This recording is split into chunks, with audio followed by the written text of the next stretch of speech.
All right.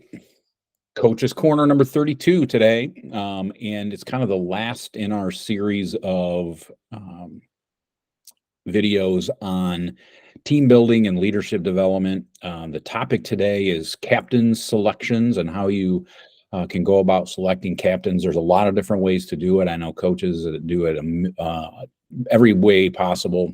You can do just a straight player vote, which is a pretty common way to do it.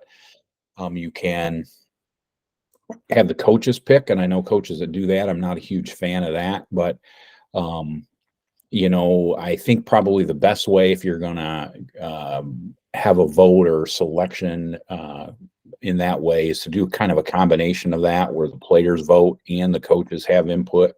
Maybe the coaches have a little more input than the players in those situations sometimes, but I think more often than not, the players really know who the true leaders are, and if you're building in leadership development with your program and you're talking about what leadership really is, the kids do pick up on what it is that you're looking for in a captain, and don't just pick the best player or the most popular guys. But one way to consider doing it that's really beneficial for everybody is to do interviews. And I really liked doing it this way when we were picking captains. We got to this method of doing it. You make the kids turn in a resume, you dress up and interview just like it was a job. So it's great training for them for later in life. Gives them an opportunity, probably the first time any of them have had to put together a resume, or sometimes they do resumes in English class, and this gives them an opportunity to really use that resume in a real life experience. But to dress up and do an interview might be oftentimes is the first time they've ever done that. So it's great life training.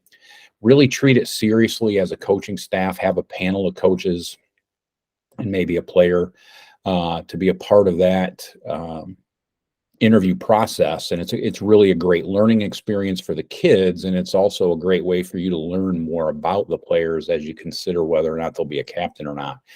The other piece that I really liked about it, it has allowed you to do it in the off season. You could do it in the winter or the spring, select your captains, and then you had time to really develop those captains over the course of time. So, when I first started out, we actually voted for next year's captains. So they were announced at our banquet at the end of the year. And we actually had a situation where one of the kids we picked as a captain ended up not even playing. So there was too much disconnect between the time of the captain selection and when we actually needed them to be captains.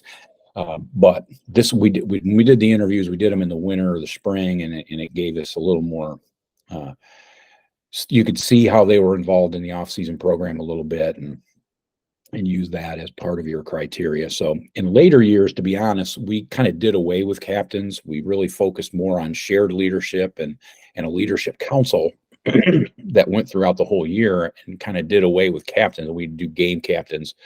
All the seniors would take turns being game captain, but we really focused on shared leadership and really felt like that was the way to go. But yeah, if you're going to do kind of traditional captains, I think really give some real consideration to setting up interviews and going through that process with your kids. So really beneficial for the kids and for the outcome of the program as well. So again, if you've got any comments or questions or want more information, reach out to me. You can catch me on social media, or you can reach out by email at scott@coachscottfarley.com.